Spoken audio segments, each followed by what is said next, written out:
हाय friends, welcome हमारे GS India YouTube channels पे। Today we have selected test number 107। Friends, ये हमारा test number 107 है। इसमें हम बात करेंगे काफ़ी इंपॉर्टेंट क्वेश्चन के बारे में जो सभी नर्सिंग एग्जाम्स के लिए वेरी वेरी इंपॉर्टेंट होंगे। आप यहाँ पर अपनी स्क्रीन पर देख सकते हैं, ये सभी नर्सिंग एग्जाम्स के लिए, ऑल स्टेट से related and the other country के लिए भी काफ़ी इंपॉर्टेंट रोल प्ले करते हैं सभी नर्सिंग एग्जाम्स के लिए। ओके, जितने भी मेडिकल से रिलेटेड नर्सिंग एग्जाम्स जो भी होते हैं हर एक स्टेट के लिए काफ़ी इंपॉर्टेंट क्वेश्चन सिलेक्ट किए। इसमें मोस्टली क्वेश्चनों को हम रिविजन्स करेंगे और ये क्वेश्चन काफ़ी इंपॉर्टेंट है। चलिए स्टार्ट करते हैं। क्वेश्चन नंबर फर्स्ट है आपकी स्क्रीन पर। क्वेश्चन नंबर फर्स्ट है, आप पढ़ लें अपनी स्क्रीन पर और अपना आंसर बता सकते हैं। क्वेश्चन नंबर फर्स्ट, किस विटामिन की कमी से मेगलोब्लास्टिक एनीमिया हो जाता है? Deficiency of the which vitamin causes megaloblastic anaemia? According to option आपको आंसर बताना होगा। क्या है इसका राइट आंसर? कमेंट करें अपना आंसर। ज़्यादा से ज़्यादा आप कमेंट किया करें, इससे आपका टेस्ट कॉन्फिडेंस अच्छा होगा। इन द एग्जाम्स आपको हेजिटेशन महसूस नहीं होगी। आप जो भी क्वेश्चन का आंसर सिलेक्ट करेंगे, आप जो ऑप्शन चूजिंग की पावर्स होगी आपके अंदर, वो एबिलिटी क्या होगी, आप हैप्चुअल हो जाएंगे। ओके, आपके अंदर एक एबिलिटी आ जाएगी आपको कितनी जल्दी अपना आंसर देना है। ओके, हमारे आंसर बताने से पहले आप अपना आंसर बता दिया करें। क्वेश्चन नंबर फर्स्ट, किस विटामिन की कमी से मेगलोब्लास्टिक एनीमिया हो जाता है? इसका जो राइट आंसर है ऑप्शन बी इसका राइट आंसर है। इंग्लिश में भी क्वेश्चन अच्छे से पढ़ लें आप। ये लिखा है फॉलिक एसिड। मेगलोब्लास्टिक एक एनीमिया का टाइप होता है, ये फॉलिक एसिड की कमी के कारण हो जाता है। आपको इस तरह ध्यान रखना है। क्वेश्चन काफ़ी इंपॉर्टेंट एग्जाम्स में पूछा भी गया है क्वेश्चन। यहाँ पर आप थोड़ी डिटेल से देख सकते हैं किस तरह जब कंडीशन दी जाएगी तो आपको किस तरह एग्जाम्स में क्वेश्चन को करना है।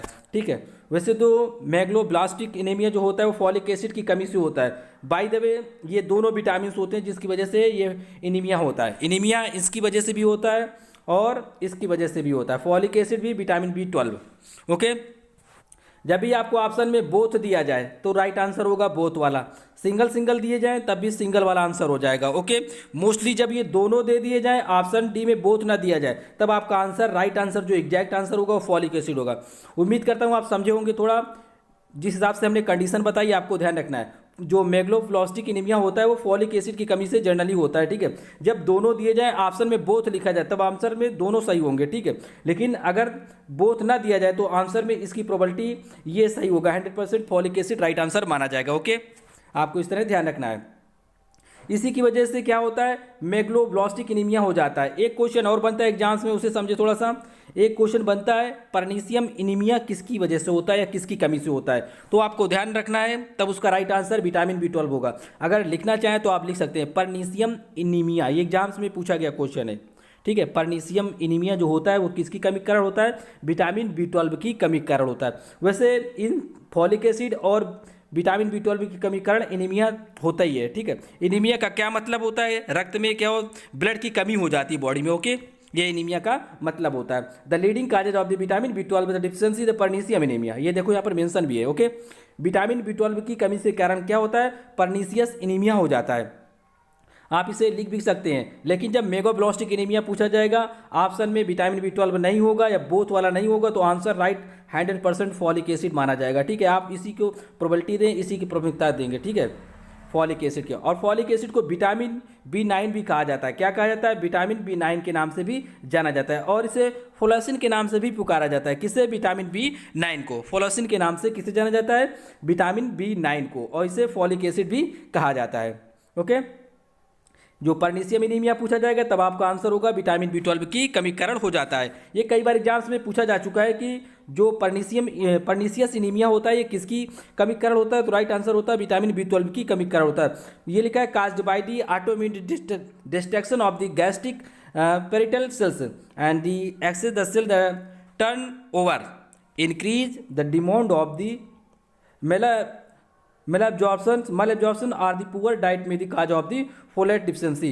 कह रहा है कि आप ऐसी चीज़ों का जब सेवन नहीं करते हैं जिसपे फोलेट पाया जाता है, जब आप ऐसी चीज़ों का सेवन नहीं करते जिसपे फोलेट पाया जाता है, तो आपको क्या होता है? एनीमिया हो जाता है। ओके, एनीमिया हो जाता है। इनके कई टाइप्स होते हैं अकॉर्डिंग टू ऑप्शन जो मोस्टली पूछा जाता है, तो ये आपको बताना होगा। विटामिन B12 की वजह से ये वाला हो जाता है परनीशियस एनीमिया, और जो मेगलोब्लास्टिक हो जाता है वो फॉलिक एसिड या विटामिन B9 की वजह से हो जाता है। ये बात आपको ध्यान रखनी है।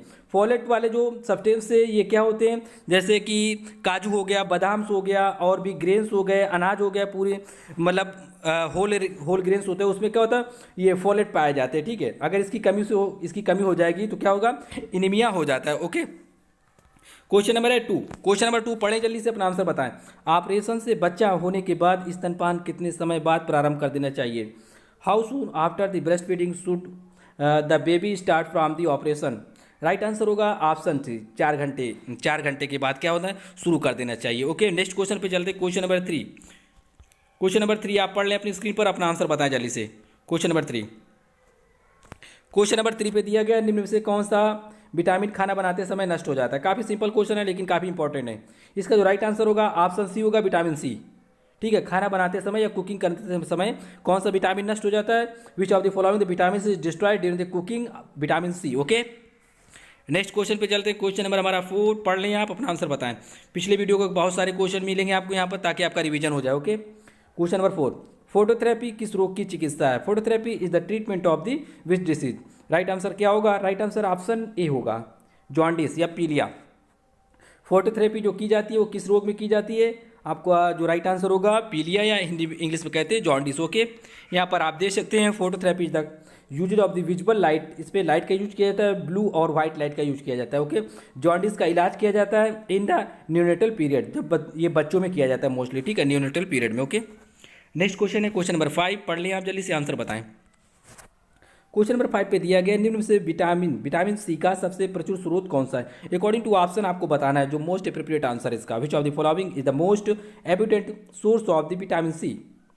इसका जो मोस्ट एप्रोप्रिएट आंसर है ऑप्शन डी, अमला या आंवला में सबसे ज़्यादा मात्रा में विटामिन सी पाया जाता है। अकॉर्डिंग टू ऑप्शन भी, वैसे भी सबसे ज़्यादा विटामिन सी जो पाया जाता है वो आंवला में पाया जाता है। बाकी दूध के अलावा बाकी सभी में विटामिन सी पाया जाता है, ऑरेंज में भी, अमरूद में भी, हरी मिर्च में भी। और जब दूध को 2-3 घंटे बाद रख दिया जाता है, 2-3 घंटे के बाद उसमें भी थोड़ा सा लैक्टिक एसिड की वजह से खट्टापन आ जाता है, तो उसमें भी विटामिन सी की मात्रा थोड़ी बहुत पाई जाती है, लेकिन जो सबसे ज़्यादा पाया जाता है वो आंवला में पाया जाता है। ओके, नेक्स्ट क्वेश्चन है यहाँ पर क्वेश्चन नंबर 6, पढ़ लें आप जल्दी से, अपना आंसर बताएं। क्वेश्चन नंबर 6, निम्न में से कौन सी ग्रंथ जो वृक्क या किडनी के ऊपर स्थित होती है?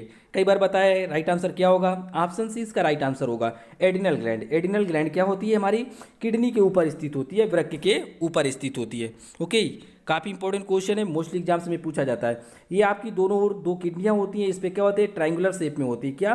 ट्रायंगुलर, मतलब त्रिभुजा आकार की होती है, त्रिभुज के आकार में होती है, ये दोनों ओर स्थित होती हैं। ठीक है, ये एडिनल ग्लैंड होती हैं, ये किडनी के ऊपर स्थित होती हैं। ओके, नेक्स्ट क्वेश्चन है यहाँ पर क्वेश्चन नंबर 7।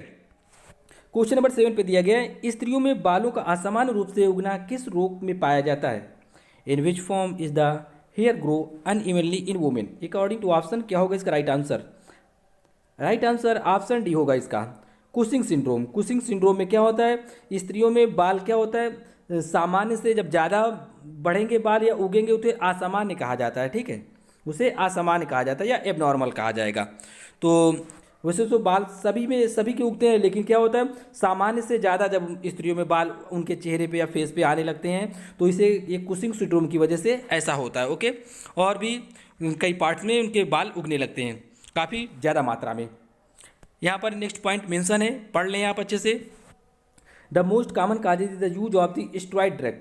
इसका जो मोस्ट कॉमन काजेज होता है स्टेरॉइड ड्रग्स होता है। Okay, but it can also occurs from the over production of the cortisol. लेकिन जो इसका राइट आंसर होता है, कई बार एग्जाम्स में पूछा जाता है, जो कुशिंग सिंड्रोम होता है वो किस हार्मोन्स की वजह से होने लगता है या किसकी वजह से अकर्स होता है? कार्टिसोल से एक प्रकार का हार्मोन्स होता है जो एडिनल ग्लैंड से स्रावित होता है या निकलता है, सेक्रेशन होता है। कहाँ से? एडिनल ग्लैंड से। ओके, ये किडनी के ऊपर स्थित होती है। एडिनल ग्लैंड से कार्टिसोल हार्मोन जब ज़्यादा मात्रा में निकलेगा, मतलब ओवर प्रोडक्शन होगा, तो कौन सा रोग हो जाएगा? ये वाला रोग हो जाएगा। कौन सा? Cushing syndrome. ओके, ध्यान में रखना, इसमें होता क्या है, स्त्रियों में क्या होता है, इनमें चेहरे में क्या होते हैं, बाल आने लगते हैं। ओके, काफ़ी ज़्यादा मात्रा में। और भी कई लक्षण हैं, पिछले वीडियो में अच्छे समझाया, वहाँ पर देख लें। अब यहाँ पर हम एक टर्म डिफाइन कर रहे हैं, यहाँ पर स्टेरॉइड जो बात की गई है इसके बारे में बताना चाहेंगे। स्टेरॉइड ड्रग्स क्या होती हैं इसके बारे में थोड़ा बता रहे हैं, आज समझ लें थोड़ा सी, काफ़ी इंपॉर्टेंट होता है। स्टेरॉइड ड्रग्स एक प्रकार का मेडिसिन का टाइप होता है, ये बात समझे, एक प्रकार का मेडिसिन का टाइप होता है। Work for the decreasing the inflammation. इसका काम क्या होता है? इन्फ्लेमेशन मतलब सूजन को कम करता है, reducing the activity of the immune system, और ये कई प्रकार की जो रेडनेस होती है बॉडी में या चोट लगने के बाद, चोट के बाद जो पेन होता है उसको कम करता है। ये स्टेरॉइड ड्रग का कार्य होता है, ठीक है। और ये जो इम्यून सिस्टम होता है उसको बनाए रखती है। स्टेरॉइड ड्रग जितनी भी होती है इम्यून सिस्टम को बनाए रखती हैं और ये एंटी इन्फ्लामेटरी होती हैं, ठीक है। They are use to the treat the variety of the inflammatory diseases and conditions. ये जितने भी प्रकार के सूजन हो जाते हैं या इन्फ्लामेटरी हो जाती है, चोट हो जाती है, तो उसके प्रति क्या करती हैं, ये एंटी इन्फ्लामेटरी होती है, मतलब ये सूजन के प्रति कार्य करती हैं। और एंटी प्रति का मतलब होता है एंटी, और जैसे पेन होता है, किसी को दर्द होता है तो उसको क्या करती है, रिड्यूस करती है, कम करती हैं, और बॉडी का इम्यून सिस्टम लगातार बनाए रखती हैं। आपने कई बार सुना होगा टीवी या समाचार में कि स्टेरॉइड की वजह से किसी भी खिलाड़ी को या प्लेयर्स को क्या हुआ, उसके ऊपर चार्ज किया गया या उसको निकाल दिया गया उस खेल से, या उससे अवार्ड वापस ले लिया गया स्टेरॉइड ड्रग्स की वजह से। कई बार न्यूज में और समाचारों में चर्चा में रहता है। तो ये कई प्रकार के स्टेरॉइड एक प्रकार के मेडिसिन होते हैं जो इम्यूनिटी सिस्टम बढ़ा देते हैं, और जो भी खिलाड़ी या प्लेयर्स या मैराथन में जो भी जाते हैं ओलंपिक में, मोस्टली पहले के लोग क्या करते थे, स्टेरॉइड ड्रग्स का इस्तेमाल करते थे। इससे अगर वो गिर जाते थे या पेन होने लगता था, उनको ऐसा एहसास नहीं होता था, पेन उनको महसूस नहीं होता था। ये स्टेरॉइड ड्रग्स का कार्य होता है, और किसी भी प्रकार की उनको सूजन महसूस नहीं होती थी। ये कार्य होता है स्टेरॉइड ड्रग्स का, काफ़ी चर्चा में रहता है ये। ओके, उम्मीद है आप अच्छे से समझे होंगे। क्वेश्चन नंबर 8 पढ़ लें आप अच्छे से, जल्दी से आंसर बताएं। निम्न में से दूध में किस तत्व की कमी होती है? Which of the following is the deficiency in milk? Right answer क्या होगा? ऑप्शन बी इसका राइट आंसर होगा आयरन। दूध में जो किस तत्व की कमी होती है, जनरली ये क्वेश्चन पूछा गया है स्टाफनर्स में। ऑप्शन बी इसका राइट आंसर होगा आयरन या लौ की कमी होती है। ओके, क्वेश्चन नंबर 9 पढ़ लें आप जल्दी से। किसके लिए वैगेटोमी एक शैल्य चिकित्सा उपचार है? For whom the vagotomy is a surgical treatment. इसका जो राइट आंसर होगा, ऑप्शन सी इसका राइट आंसर होगा पेप्टिक अल्सर। ठीक है, पेप्टिक अल्सर ये वैगेटोमी के लिए किया जाता है। यहाँ पर आप पढ़ लें, vagotomy is the traditionally done to treat the peptic ulcer by the reducing the amount of the acid your stomach produces. इसके माध्यम से, वैगेटोमी के माध्यम से क्या किया जाता है, जब आपका जो स्टमक होता है, पेट जब ज़्यादा मात्रा में एसिड का श्रावण करता है, सिक्रेशन करता है, तो उसको क्या करता है, रिड्यूस करता है। कौन? वैगेटोमी के माध्यम से क्या किया जाता है, रिड्यूसिंग किया जाता है। जो आपका स्टमक क्या करता है, बहुत सारे जो एसिड होता है उनका सिक्रेशन करता है। जब ज़्यादा मात्रा में हो जाता है तो वैगेटोमी के माध्यम से इसे रिड्यूस किया जाता है या कम किया जाता है। ओके, क्वेश्चन नंबर 10 पढ़ लें आप जल्दी से, अपना आंसर बताएं। काफ़ी सिंपल क्वेश्चन है, लेकिन पूछे गए क्वेश्चन सेलेक्ट किए हैं यहाँ पर। क्वेश्चन नंबर 10, कैल्शियम का सबसे अच्छा स्रोत निम्न में से कौन सा है? Which of the following is the best source of the calcium? जो राइट आंसर होगा, ऑप्शन डी इसका राइट आंसर होगा। Most appropriate answer option D है। दूध में कैल्शियम जो अच्छी मात्रा में पाया जाता है वो दूध में पाया जाता है। ओके, नेक्स्ट क्वेश्चन है यहाँ पर, क्वेश्चन नंबर 11। सभी क्वेश्चन करवाए गए हैं आपके, ठीक है। आप जल्दी से जल्दी आंसर बताएं अपने। स्पाइनल कॉर्ड की लंबाई लगभग कितनी होती है, या कितने, what is the approximate length of the spinal cord? इसका राइट आंसर ऑप्शन सी होगा। कितनी होती है? 45 centimetre, 45 centimetre. Okay, spinal cord की लंबाई होती है। नेक्स्ट क्वेश्चन है क्वेश्चन नंबर 12। क्वेश्चन नंबर 12, स्तनपान कब शुरू कर देना चाहिए? When should breast feeding start? कब शुरू कर देना चाहिए? राइट आंसर ऑप्शन बी होगा जन्म के 1 घंटे के भीतर, with in the one hour of the birth. Okay, जन्म के 1 घंटे के बाद क्या होता है, ब्रेस्ट फीडिंग शुरू कर देना चाहिए। अकॉर्डिंग टू ऑप्शन जो राइट आंसर है ऑप्शन बी है। बाय द वे, मान लो कि ऐसा ना दिया गया हो जन्म के 1 घंटे के तुरंत बाद, तो कभी कभी दिया जाता है डिलीवरी होने के बाद कितनी देर बाद स्तनपान या बेबी को दूध पिलाना शुरू कर देना चाहिए। तो कभी कभी दिया जाता है 30 मिनट, आधे घंटे, ठीक है, आधा घंटा लिख दिया जाता है या 30 मिनट लिख दिया जाता है। तो इसका जो आंसर होगा 30 मिनट होगा, जब बाय द वे ऐसा ना दिया जाए। मोस्टली क्या होता है, ऐसा मिल जाएगा आपको, जब ना दिया जाएगा तो क्या होता है 30 मिनट के अंदर क्या होना चाहिए, ब्रेस्ट फीडिंग करना चाहिए, आधे घंटे बाद स्टार्ट कर देना चाहिए ब्रेस्ट फीडिंग। लेकिन इस क्वेश्चन का जो ऑप्शन में बी दिया गया, इसका भी मतलब यही है, मतलब 1 घंटे के भीतर, ये विद इन लिखा है, ठीक है। विद इन का मतलब होता है 1 घंटे के भीतर स्टार्ट कर देना, और जो 30 मिनट होता है ना वो 1 घंटे के भीतर आता है, ठीक है, जन्म के 1 घंटे के भीतर आता है। तो इस तरह आप समझ सकते हैं। ओके, क्वेश्चन नंबर है 13 नंबर पढ़ लें। निम्न में से कौन सा विटामिन आयरन के अवशोषण के लिए आवश्यक है? Which of the following vitamin is required for the absorption of the iron? काफ़ी इंपॉर्टेंट क्वेश्चन है। राइट आंसर ऑप्शन सी होगा, विटामिन सी।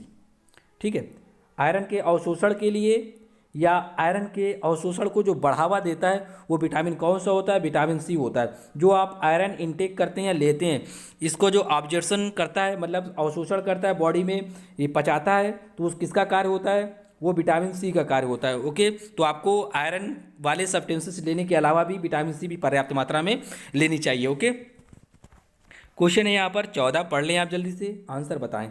मसूड़ों का प्रदान, इन्फ्लेमेशन ऑफ द गम्स क्या कहलाता है? What is the called the inflammation of the gums? कई बार बताया हमने, राइट आंसर ऑप्शन बी होगा। ये लिखा है जिंजिवाइटिस कहलाता है। क्या? जिंजिवाइटिस। ओके, नीचे थोड़ी जानकारी दी गई है, आप पढ़ लें यहाँ पर।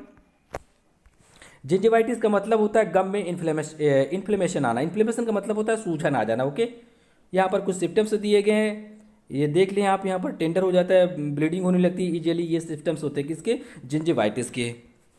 इसका मतलब होता है गम इन्फ्लेमेशन। क्वेश्चन नंबर है 15, पढ़ लें आप, अपना आंसर बताएं। एक बच्चे को पूरक आहार सप्लीमेंट्री फीडिंग कब शुरू कर देनी चाहिए? When should a child start the supplementary feeding?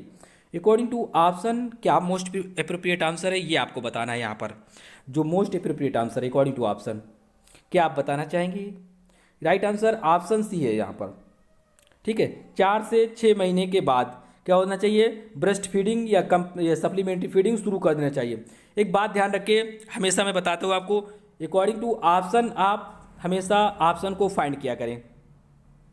जब भी मान लो कि सिंगल ऑप्शन दिया जाए कि आज 6 महीने बाद, तब आपका आंसर 6 महीने दिया होगा आंसर। ठीक है, 6 महीने जो सप्लीमेंट्री फीडिंग है कब शुरू कर देना चाहिए? 6 महीने से शुरू कर देना चाहिए। लेकिन जब रेंज में दिया जाए तब आपका आंसर ये सही होगा। ठीक है, 4 से 6 मंथ। ओके, इस बात को आपको ध्यान में रखना है। यहाँ पर हमने मेंशन किया, देख सकते हैं आप। जब भी रेंज में पूछा जाएगा तब आप 4 से 6 महीने बताएंगे। ठीक है, एवरेज लिया जाता है बिटवीन, ये रेंज है। जब भी एग्जैक्ट या वन आंसर दिया जाए, सिंगल ऑप्शन दिया जाए, तब आप 6 महीने बताएंगे। ओके, नेक्स्ट क्वेश्चन है यहाँ पर, क्वेश्चन नंबर 16, 16 नंबर। स्पाइनल तंत्रिकाओं या स्पाइनल नर्व्स की कुल संख्या कितनी होती है? What is the total number of the spinal nerves? क्या होगा इसका राइट आंसर? कमेंट करिए आंसर जल्दी से। इसका जो राइट आंसर होगा, ऑप्शन बी इसका राइट आंसर है। क्या? ऑप्शन बी इसका राइट आंसर है। ओके, 31 जोड़ी स्पाइनल जो तंत्रिकाओं की संख्या होती है, स्पाइनल नर्व्स की जो संख्या होती है वो 31 जोड़ी होती है। थोड़ी डिटेल्स मेंशन है, अगर पढ़ना चाहें तो पढ़ ले। पिछले वीडियो में बहुत अच्छे समझाया था हमने, यहाँ पर देख लीजिए। 31 ये लिखा 31 पेयर्स में होती हैं स्पाइनल नर्व्स। ओके, ये उनके नाम मेंशन किए गए हैं अलग अलग, कहाँ से कहाँ तक उनको किस नाम से जाना जाता है। स्पाइनल जो कॉर्ड होता है इसमें ये नर्व्स पाई जाती है। ठीक है, स्पाइनल जो कॉर्ड होता है मतलब रीढ़ की हड्डी में ये सारी चीज़ें मेंशन होती हैं। ये लिखा है 8 ये लिखा है सर्विकल्स होते हैं, 12 ये 12 नंबर पे ये लिखा है थोरेसिक्स होते हैं, 5 लंबर्स होते हैं, 5 सैक्रल होते हैं, 1 ये लिखा है कॉक्सिजियल होते हैं। Connect the spinal cord with the body, ये क्या करते हैं? कनेक्ट करते हैं स्पाइनल कॉर्ड को किससे? बॉडी से। ये नंबर्स दिए गए हैं। अब यहाँ पर कई बार एग्जाम से पूछा जाता है जो लंबर्स होते हैं वो कहाँ से कहाँ तक होते हैं। स्पाइनल कार्ड जो आपकी रीढ़ की हड्डी होती है ना, ये नीचे यहाँ बिटवीन वाले होते हैं, L1 L2 L5 इस तरह होते हैं। तो लंबर का जो नंबर होता है ये L1 से L5 तक होता है। ठीक है, तो एग्जैक्ट आपको ध्यान रखना है। आपको ये 12 जो होते हैं, ये लिखा है थोरेसिक पेयर्स, ये थोरेसिक कितने होते हैं? ये T1 से T12 तक होते हैं। ये इनके नंबर दिए गए, सीरियल्स दिए गए। जो यहाँ पर दिया गया सर्विकल्स नर्व्स जो होते हैं वो कितनी होते हैं? C1 से C8 तक होते हैं। इस तरह आप याद कर ले, काफ़ी इंपॉर्टेंट है आपके लिए। और जो खासकर नीचे लिखा है, ये लिखा है कॉक्सिजियल, ये कितनी होती है? एक पेयर होता है इसका। नेक्स्ट क्वेश्चन है यहाँ पर, क्वेश्चन नंबर 17, पढ़ लें जल्दी से और अपना आंसर बताएं। और लास्ट भी बताया आपने कितने क्वेश्चन सही किए। यहाँ आपको मौका मिलता है, आप अपने आप को जांच सकते हैं। ज़्यादा से ज़्यादा स्पीड टेस्ट दिया करें और प्रैक्टिस किया करें, इससे आपके नॉलेज में निखार आएगी। ओके, होठों का फट जाना एवं उन पर अल्सर का बन जाना क्या कहलाता है? What is the break down of the lips and deformation of the ulcer on them? Right answer क्या होगा? ऑप्शन सी इसका राइट आंसर होगा। किलोसिस कहा जाता है। काफ़ी इंपॉर्टेंट है, कई बार पूछा गया है। और ये होता किसकी वजह से? विटामिन B2 की वजह से होता है। किसकी? विटामिन B2 की कमी से ये माउथ अल्सर हो जाता है, इसे किलोसिस के नाम से जाना जाता है। यहाँ पर थोड़ा पढ़ लें आप, काफ़ी इंपॉर्टेंट जानकारी आपके लिए।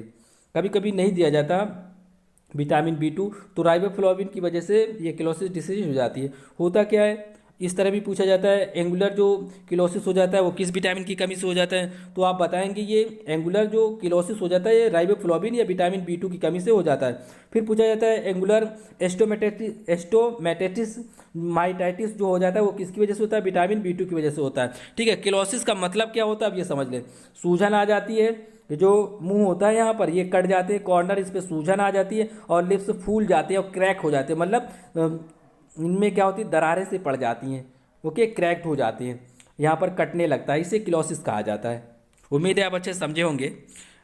यहाँ पर साइन मेंशन है, ये राइबोफ्लोविन की डिफिशियंसी को इस नाम से भी जाना जाता है, किस नाम से ये लिखा है, एरिबोफ्लोविनोसिस के नाम से जाना जाता है, ये पढ़ लें, यहाँ पर वर्ड मेंशन है, ये राइबोफ्लोविन की कमी को कहा जाता है। ओके, क्वेश्चन नंबर है यहाँ पर 18, कौन सी थेरेपी के पश्चात गंजापन सामान्यतः परिलक्षित होता है या गंजापन हो जाता है, after which therapy is baldness reflected. Option C इसका राइट आंसर होगा, कीमोथेरेपी में ऐसा होता है। ओके, कई बार समझाया भी है। क्वेश्चन नंबर है हमारा 19, क्वेश्चन नंबर 19 पे दिया गया है एंटी डायूरेटिक हार्मोन्स का स्रावण कहाँ से होता है, अकॉर्डिंग टू ऑप्शन क्या होगा इसका राइट आंसर। इसका जो राइट आंसर है पिट्यूटरी ग्लैंड, ऑप्शन डी इसका राइट आंसर है। ठीक है, पिट्यूटरी ग्लैंड या पीयूष ग्रंथि कहते हैं। एंटी डायूरेटिक हार्मोन्स का स्रावण होता है या सिक्रीशन होता है, यहाँ पढ़ सकते हैं आप, ये कहा गया है यहाँ पर एडीएच इसका पूरा नाम है। ठीक है, anti diuretic hormones is produce by the area of the brain, ये ब्रेन का एक एरिया होता है हाइपोथैलेमस। ठीक है, यहाँ से क्या होता है इसका प्रोड्यूस होता है, लेकिन ये स्टोर कहाँ होता है और रिलीजिंग कहाँ से होता है, यहाँ पर यही पूछा गया था इसका श्रावण कहाँ से होता है, मतलब सिक्रीशन। तो पिट्यूटरी ग्लैंड से इसका सिक्रीशन होता है या श्रावण होता है या निकलता है। ठीक है, लेकिन बनता कहाँ पर है, ये बनता है भैया हाइपोथैलेमस में। ये भी क्या एक प्रकार की अंतःस्रावी ग्रंथि या एंडोक्राइन ग्लैंड है। ओके, ये मस्तिष्क में या ब्रेन में स्थित होती है, हिंदी में यहाँ पर मेंशन है, आप पढ़ लें। ओके, क्वेश्चन नंबर है 20, क्वेश्चन नंबर 20, सारे क्वेश्चन आपको सॉल्व करते करते याद हो जाएंगे क्योंकि आपका रिवीजन हो रहा है। यहाँ पर ज़्यादा से ज़्यादा अपने आंसर बताएं। ओके, लिखा है मानव में क्रीनियल तंत्रिकाओं की कुल संख्या कितनी होती है, what is the total number of the cranial nerves in humans, कितनी होती है, राइट आंसर ऑप्शन ए होगा 12 पेयर्स में होती हैं। आप इसी तरह याद कर लें, जब भी आपसे पूछा जाएगा तो पेयर्स पूछा जाएगा। ओके, क्वेश्चन नंबर है यहाँ पर 21 पर दिया गया निम्न में से किस भोजन में आयरन की मात्रा सबसे अधिक होती है, which of the following the food है the highest iron content, according to option इसका जो राइट आंसर होगा ऑप्शन डी होगा। ओके, हरे पत्तेदार सब्जियों में, ग्रीन लेफी वेजिटेबल्स में आयरन की मात्रा सबसे ज़्यादा होती है। जब ऑप्शन में पालक अलग दिया जाता है तो पालक कहते हैं, ठीक है, स्पाइनक में सबसे ज़्यादा होती है, लेकिन गुड़ में भी आयरन पाया जाता है, गुड़ में आयरन पाया जाता है, लेकिन यहाँ पर लिखा है सबसे ज़्यादा किस में पाया जाता है, तो हरे पत्तेदार सब्जियों में पाया जाता है। एक क्वेश्चन पब्लिक सर्विस कमीशन में पूछा गया था, मैं बता दूँ आपको, एक क्वेश्चन पूछा गया था कि निम्न में से सबसे ज़्यादा आयरन किस में पाया जाता है, उस पर कई सारे ऑप्शन दिए थे, लेकिन उसका जो राइट आंसर था करौंदा। करौंदा आपने देखा होगा, ये खट्टा खट्टा होता है, रेड कलर का एक छोटा सा फल होता है, छोटे छोटे फल होते हैं, इसे एक तरह का बेर कहा जाता है, क्या प्लम के नाम से जाना जाता है। ओके, तो छोटे छोटे ये खट्टे खट्टे फल होते हैं, इसे करौंदा कहा जाता है। इसमें सबसे ज़्यादा प्रचुर मात्रा में आयरन पाया जाता है, सबसे ज़्यादा प्रचुर मात्रा में आयरन पाया जाता है। इसका अचार भी बनाया जाता है, ओके, पिकल्स भी बनाया जाता है। और ये पब्लिक सर्विस कमीशन का ये राइट आंसर था, करौंदा में सबसे ज़्यादा आयरन पाया जाता है। ओके, ध्यान में रखना है आपको भी। क्वेश्चन नंबर है यहाँ पर 22, ये लिखा है एन्यूरेसिस का क्या अर्थ है, कई बार बताया भी हमने, राइट आंसर ऑप्शन भी होगा यूरिनेटिंग इन स्लीप, मतलब नींद में पेशाब कर देना या बेड वेटिंग करना, क्या बेड वेटिंग करना, यहाँ पर देख ले कभी कभी ये दिया जाता है ऑप्शन में बेड वेटिंग। क्वेश्चन नंबर है 23, क्वेश्चन नंबर 23 पे दिया गया कौन सा विटामिन कैल्शियम के अवशोषण में भूमिका निभाता है, which vitamin play a role in calcium absorption, तो कौन सा विटामिन होता है, ऑप्शन बी होगा विटामिन डी होता है। ओके, याद कर लें आप, काफ़ी इंपॉर्टेंट है ये। क्वेश्चन नंबर है 24 पे दिया गया निम्न में से, ये लिखा है बोमैन कैप्सूल किस में पाया जाता है, Bowman capsule is found in which of the following, according to option क्या होगा राइट आंसर इसका। इसका जो राइट आंसर है ऑप्शन डी इसका राइट आंसर है, वृक्क या किडनी का है। ठीक है, कभी कभी गुर्दा लिख के आ जाता है, किडनी लिख के आ जाता है, तो ध्यान में रखना है आपको। ओके, ये इंग्लिश में ही याद कर लें आप तो ज़्यादा अच्छा है आपके लिए। ये देख लें यहाँ पर लिखा है Bowman capsule is found in the outer part of the kidney, ये किडनी के आउटर पार्ट में पाया जाता है, ये समझ लें कॉर्टेक्स में। ओके, क्वेश्चन नंबर है यहाँ पर 25 पे दिया गया पार्कलैंड जो सूत्र होता है, फार्मूला होता है, वो कौन सा है, which of the following the Parkland formula, according to option क्या होगा इसका राइट आंसर? कॉमन सी बात है, 4 ml वाला ध्यान रखना, ऑप्शन ए सही आंसर, ठीक है। 4 ml या 4 ml, ये लिखा है burn percentage into body weight into 4 ml, ठीक है। पिछले वीडियो में समझाया था किस तरह ये अप्लाई होता है, किस तरह इसका यूज किया जाता है। Parkland formula for the total fluid requirement in the 24 hours is as, ये वाला फार्मूला लगता है, ठीक है।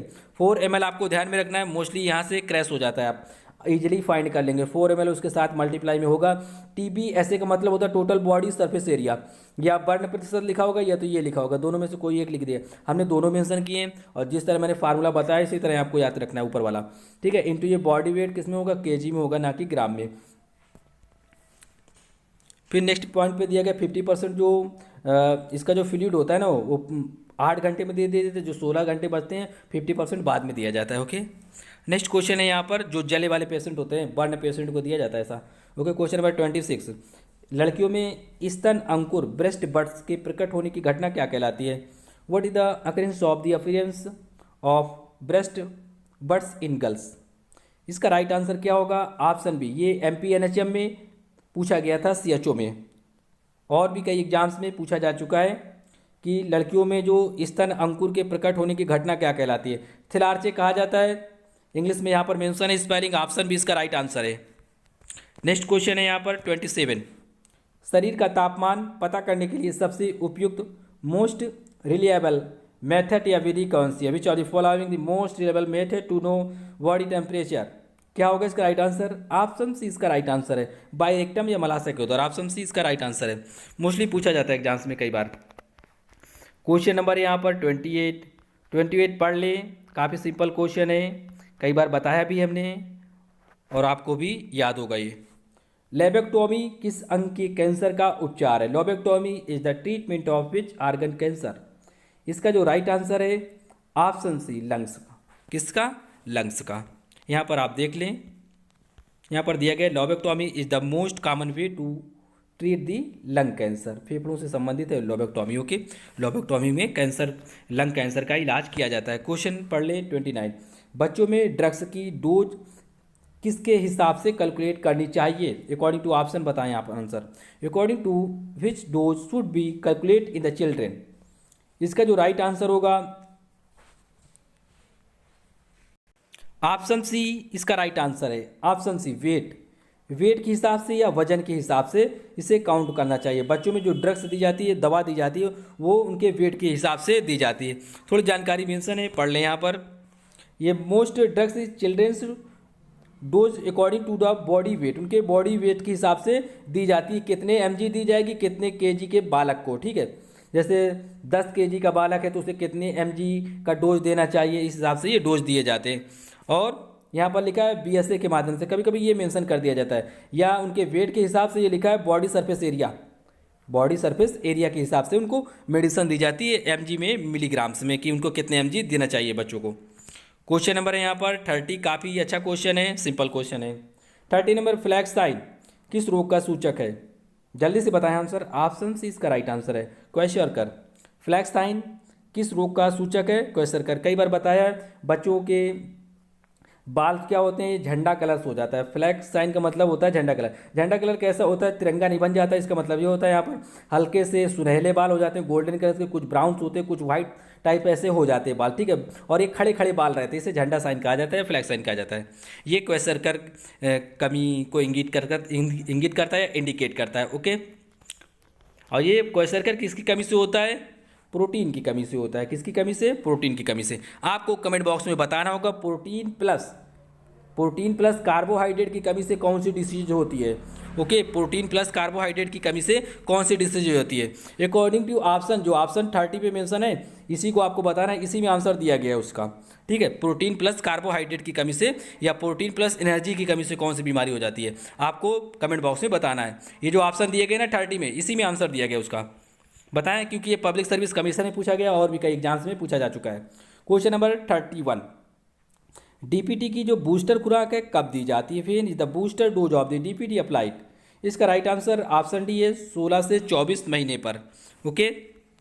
यहाँ पर देख ले डोज कितनी दी जाती है, 0.5 ml दी जाती है। रूट कौन सा होता है? IM रूट होता है, कई बार पूछा जाता है, ये अभी एग्जाम्स में पूछा गया था UP NHM में, एएनएम के एग्जाम्स में।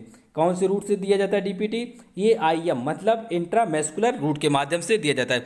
जो भी हिंदी मीडियम से इसे हिंदी में याद करने की गलती ना करें, इसे इंग्लिश में याद करें तो ज़्यादा अच्छा होगा, क्योंकि आपको ये सेम टू सेम मिल जाएगा। उस पर हिंदी में मिलेगा अंत त्वचा या बाह्य त्वचा या बहिर्त्वचा, तो आप समझ नहीं पाओगे, ठीक है, कन्फ्यूजन क्रिएट होगा। इसलिए हम सलाह यही देते हैं, इसका जो माध्यम पूछा जाए रूट, तो आप इंट्रामस्कुलर, सीधी सी बात है, आईएम याद कर लें। ओके, या इस तरह याद कर ले, थोड़ा बहुत माइंड में रहेगा, इजीली फाइंड कर लेंगे। ओके, यहाँ पर भी कई चीज़ें मेंशन है। जब 5 साल में दिया जाता है तब कहाँ पर दिया जाता है, ठीक है, ये वो जहाँ पर दिया जाएगा आउटर मिड थाई में दिया जाता है, ये आउटर मिड थाई में ये डीपीटी दिया जाता है जब। लेकिन एक बात है ध्यान रखना, जब 5 साल में जब दिया जाता है ना डोज इसका, तो ये कहाँ दिया जाता है? अपर आर्म में दिया जाता है। अपर आर्म मतलब ऊपर वाली भुजा में दिया जाता है। ओके, यहाँ पर दिया जाता है, ऊपर वाली भुजा में दिया जाता है। वैसे कहाँ दिया जाएगा? ये मिड थाई में दिया जाएगा, और डोज उतना ही होता है 0.5 ml। ओके, क्वेश्चन नंबर है 32। 100 दिन की खांसी के नाम से निम्न में से किस रोग को जाना जाता है? Which of the following the disease known as the handed a cough? Right answer option C है, पर्ट्यूसिस। इसे काली खांसी हिंदी में कहा जाता है, कुकुर खांसी या काली खांसी कहा जाता है। ओके, ये काफ़ी दिन लॉन्ग ड्यूरेशन तक खांसी चलती है, इसी को कुकुर खांसी या 100 दिन वाली खांसी कहा जाता है, 100 दिन वाली। ये लिखा है सिस्टाइटिस का क्या अर्थ है? What does the cystitis mean? इसका जो राइट आंसर होगा बताएं जल्दी से अपना आंसर।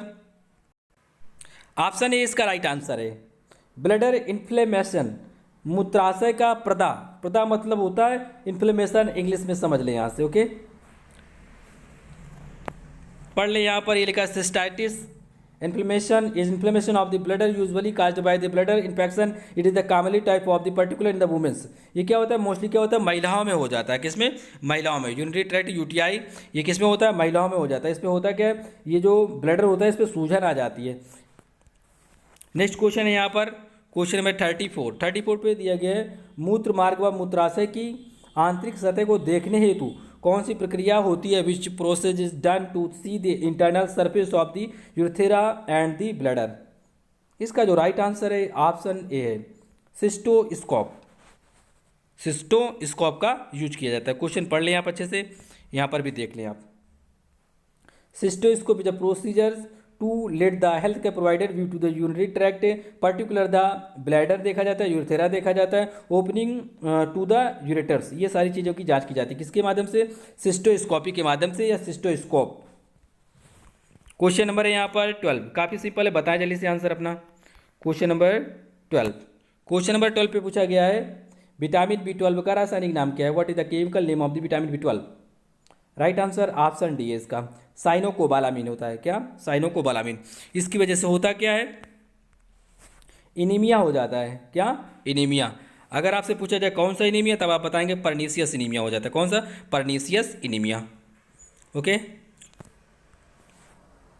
क्वेश्चन यहाँ पर पढ़ लें आप 36, अपना आंसर बताएं। सिस्टोस्कोप प्रक्रिया है जो कौन सी पोजीशन दी जाती है? सिस्टोस्कोप में बताया था अभी, ब्लैडर लेडर यूटेरा और इनका सब क्या किया था? जांच किया जाता है। इस पर अब पोजीशन कौन सी दी जाएगी ये आपको बताना है यहाँ पर। इस पर जो पोजीशन होती है लिथोटॉमी पोजीशन दी जाती है। कौन सी पोजीशन? लिथोटॉमी। ऑप्शन सी इसका राइट आंसर है। सिस्टोस्कोप जो होता है ब्लैडर का बारे में देखा जाता है, जांच किया जाता है, और यूरेटर्स के बारे में देखा जाता है, इंटरनल्स। ओके, इसमें जो पोजीशन दी जाएगी वो लिथोटॉमी पोजीशन दी जाती है। और देख ले भाई किसमें किसमें दी जाती है। जो सिस्टोस्कोपी होती है यूरोलॉजी या गाइनकोलॉजी में जो प्रोसीजर्स किया जाता है ना, वो इसके माध्यम से किया जाता है। किसके माध्यम से? लिथोटॉमी या लिथोटॉमी पोजीशन दी जाती है। गाइनकोलॉजी वेजाइनल एग्जामिनेशन होती है, यौन परीक्षण होता है, उसमें भी लिथोटॉमी पोजीशन दी जाती है। आप इस तरह समझें, यहाँ पर जो मेंशन किए गए, यूरोलॉजी से कोई भी एक्टिविटी की जाएगी या गाइनकोलॉजी से उस पोजीशन जो मोस्टली कॉमन होती है वो लिथोटॉमी होती है। क्वेश्चन नंबर 37, ये लिखा है थायरोक्सिन की अति स्त्रावण से होने वाला रोग कौन सा है? What is the disease caused by the over growth of the thyroxine? ये हमारा लास्ट वीडियो क्वेश्चन है, मोस्टली लोगों ने सही आंसर दिया था। जिनका आंसर गलत है वो देख ले। इसका राइट आंसर ऑप्शन सी होगा। क्या? ग्रेव डिसीज हो जाती है जब ज़्यादा मात्रा में थायरोक्सिन हार्मोन्स थायराइड ग्लैंड से निकलने लगता है, तो ग्रेव डिसीजेज हो जाती है। ओके, काफ़ी इंपॉर्टेंट क्वेश्चन है, कई बार एग्जाम्स में पूछा गया है। यहाँ पर कुछ चीज़ें मेंशन है आपके लिए, समझ लेने। Grave diseases is and immune system disorder, एक प्रकार का इम्यून सिस्टम डिसऑर्डर होता है। ओके, ग्रेव डिसीज के बारे में बताया जा रहा है। Result in the over production of the thyroid hormones, होता क्या है, थायराइड ग्लैंड से जब थायराइड हार्मोन्स ज़्यादा मात्रा में निकलने लगता है तो उसकी वजह से जो बीमारी हो जाती है, ग्रेव्स बीमारी हो जाती है। जब ज़्यादा मात्रा में जब ओवर प्रोडक्शन होगा तो इसके लिए जो टर्म्स यूज किया जाता है हाइपरथायरॉयडिज्म, अगर कम मात्रा में निकलता है ना तो उसके लिए हाइपोथायरॉयडिज्म कहते हैं, ठीक है, जिसकी वजह से ग्वाइटर हो जाता है। लेकिन जब ओवर प्रोडक्शन होगा तो उसको कहते हैं हाइपर थायरॉयडिज्म कहते हैं, हाइपर, ठीक है, इतनी बात ध्यान रखना है आपको। अब देख लें यहाँ पर जो इसके जो सिम्टम्स होते हैं ग्रेव रोग, कैसे आप पहचानेंगे। चिंता उस व्यक्ति को बहुत रहती, इरिटेबिलिटी बहुत होती है, मतलब बहुत चिड़चिड़ा हो जाता है, ठीक है, और fine tremors of the hands and bulging eye redness and weight losses होने लगता है। अब हम आपको थोड़ा बता दें, यहाँ पर ये जो आंखें होती हैं वो क्या होती है, बहुत बल्कि सी हो जाती है, यहाँ पर बहुत रेडनेस आ जाती है बहुत, और ये आंखों में बहुत ज़्यादा सूजन आ जाती है, ये बल्जिंग हो जाती हैं आंखें, बहुत ये लटकने ऐसी लगती हैं, ठीक है। आपने देखा होगा बहुत से लोग होते हैं, ये मोस्टली 40 से 60 साल में ऐसा पहचाना जाता है। जो ग्रेव डिसीजेज के बारे में जानकारी मिलती है ना, मोस्टली वो 40 से 60 के बीच में, 40 to 60 बिटवीन्स एज में ग्रेव डिसीजेज को क्या किया जाता है, फाउंड किया जाता है। ओके, तो आप समझ गए होंगे।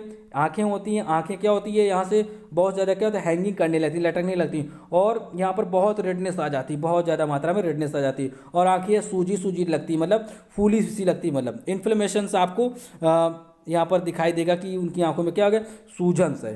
ओके, ये ग्रेव डिसीजेज के लक्षण हैं, और उनका बॉडी जो वेट होता है वो भी बहुत लॉस होने लगता है, आंखों में रेडनेस बनी रहती है, और भी कई कारण होते हैं, यहाँ पर मेंशन है। ओके, नेक्स्ट है, ये आपके लिए क्वेश्चन है, क्वेश्चन नंबर है हमारा 38 पे दिया गया है, कार्बोहाइड्रेट के पाचन का अंतिम उत्पाद क्या होता है, what is the end product of the carbohydrate digestion. जैसे होता है, हमने बताया था प्रोटीन का अंतिम उत्पाद क्या होता है, तो उसका होता था अमीनो एसिड, उसी हिसाब से आपको इस क्वेश्चन को समझना है। एक क्वेश्चन का आंसर हमने बता दिया, प्रोटीन का जो अंतिम उत्पाद होता है उसे अमीनो एसिड कहा जाता है, या अमीनो अम्ल कहा जाता है हिंदी में। उसी तरह आपको बताना होगा क्वेश्चन 38 का आंसर, कार्बोहाइड्रेट का जो कार्बोहाइड्रेट के पाचन का जो अंतिम उत्पाद होगा अकॉर्डिंग टू ऑप्शन क्या होगा इसका right answer. Okay, what is the end product of the carbohydrate digestion, आपको इसका आंसर बताना है कमेंट बॉक्स में, से हम नेक्स्ट वीडियो में कवर करेंगे। अगर चैनल पे नए इसे सब्सक्राइब कर लें। और हाँ, एक बात ध्यान रखें, जितने भी लोग जीके या रीजनिंग्स या करंट अफेयर पढ़ना चाहते हैं, हमारे दूसरे चैनल्स को जाके सब्सक्राइब करिए, हम डिस्क्रिप्शन बॉक्स में आपको लिंक दे देंगे। ओके, मोस्टली सभी लोगों के एग्जाम्स में क्या होगा, करंट अफेयर, जीके, जीएस से क्वेश्चन आएंगे, काफ़ी अच्छे लेवल से हम वहाँ पर कवर कर रहे हैं और कवर करेंगे। आपको काफ़ी ध्यान में रखते हुए वहाँ पर हम चैनल्स को हमने जो भी बनाया है उस पर, और आपके लिए खास कर रहे हैं, आप लोगों के लिए, ताकि आपका जो जीके का पोर्सन है वो वहाँ से कवर हो जाएगा। ओके, जिनका भी एग्जाम्स में पेट होगा और भी कई चीज़ें होंगी वहाँ पर हम कवर करेंगे। ओके, चैनल का लिंक हम डिस्क्रिप्शन बॉक्स में दे देंगे, सभी लोग जाके सब्सक्राइब करेंगे। और हाँ, वीडियो आपको कैसा लगा कमेंट बॉक्स में बताएं। Thanks for watching friend, thank you.